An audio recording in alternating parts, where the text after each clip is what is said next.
without a high school diploma, the average yearly income for someone is approximately $11,000 a year.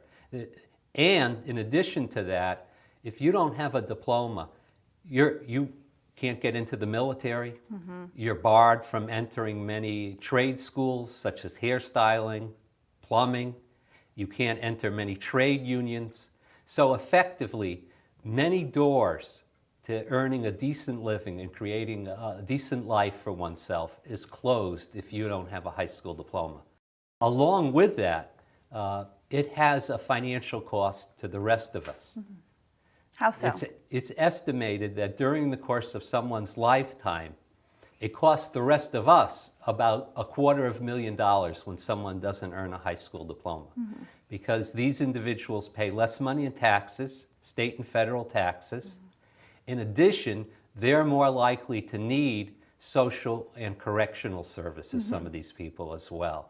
So there's a huge financial toll for the individual as well as the rest of us. And if this is the case, we better be certain that a high-stakes test produces the achievement results that we desire. Otherwise, it certainly isn't worth these consequences. And I just want to say a couple of words about the research on these high-stakes tests, such as the MCAS. They were implemented for three principal reasons. One, to boost the overall achievement level of our school-age children. Second, to close the achievement gap between racial and socioeconomic groups. And third, they were implemented to better prepare people after high school to compete in the global economy. Right. The research indicates it does not boost academic achievement for high school students. It does not close the achievement gap. In fact, Massachusetts has one of the largest achievement gaps between socioeconomic groups in the entire country. And then third, there is no evidence at present that it better prepares students for employment or they earn more in the states that have these high-stakes tests, or they're more likely to go on to college. So on all the principal aims, these tests do not live up to what they were intended to accomplish. And I want to mention Needham gets a good rating when it comes to MCAS passing. This past year, they stayed the same in math, did a little worse in English than they did the previous year. But for people here in Needham, they might look at that and say, hey, well, our kids are doing okay. Should the people of Needham be concerned with how kids in Boston or in Brockton or New Bedford or Attleboro are doing? This is a very good question. These tests are being used throughout the Commonwealth to rate different schools in terms of their performance. And again, it's only one indicator. I would think for many students, far more important is how they perform on the SATs, because colleges aren't asking for MCAS results. Right. They're interested in the SATs. And for many students in suburban communities, they're far more concerned about how they're going to do on the SATs than the MCAS. There's also an issue with teachers teaching to the MCAS as opposed to just teaching how, when you and I were in high school, just, they kind of had things that they had to follow, but there was more freedom in what you were teaching your students. Do you think that it's a negative to have teachers teaching to MCAS only? This is probably the number one complaint from teachers, in addition to the amount of time that it spends administering these tests.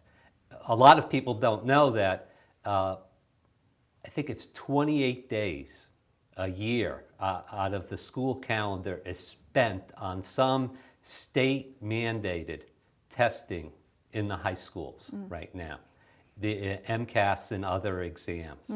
So you asked about preparing for the test, but even administering the test takes up a considerable amount of time.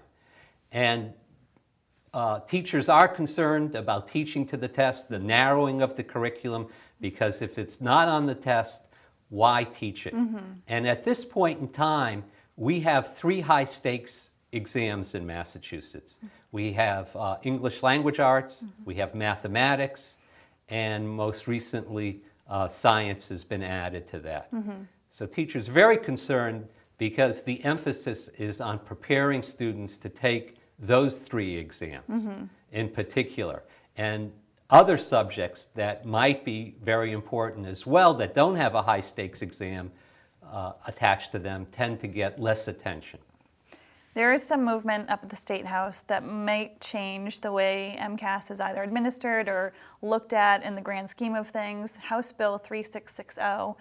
What can you tell us about that? It's a bill that was filed by Representative Sciortino last spring, and it's intended to reform the way we're using MCAS, and it maintains, the good news is it maintains high standards. Everyone is in favor of high standards, so this is not going to water down high standards, this bill. But what it will do is replace one exam with multiple measures.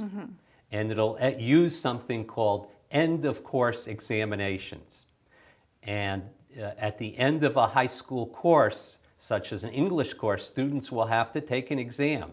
And that exam will count towards 20% of their course grade. And they must pass that course in order to earn their high school diploma. Which almost sounds like how it used to be, where you would have a final exam in one of your courses, and that would be averaged into your overall grade. Right. So we still have exams, but they wouldn't have the ability, one exam wouldn't have the ability in that proposal to deny a student a high school diploma, which is what we're concerned about in terms of the over-reliance on one measure.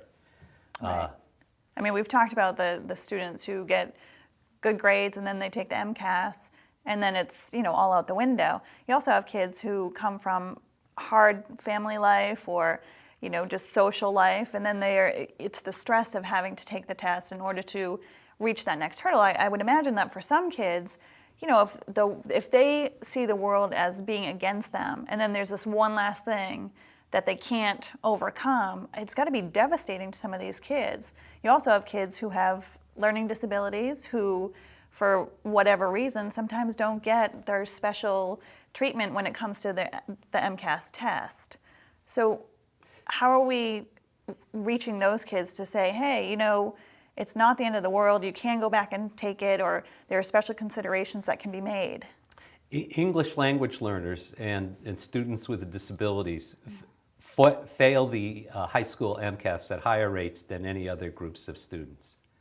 And last year alone, about 1,900 students with disabilities weren't eligible to earn their high school diploma because they failed one or more of the MCAS test.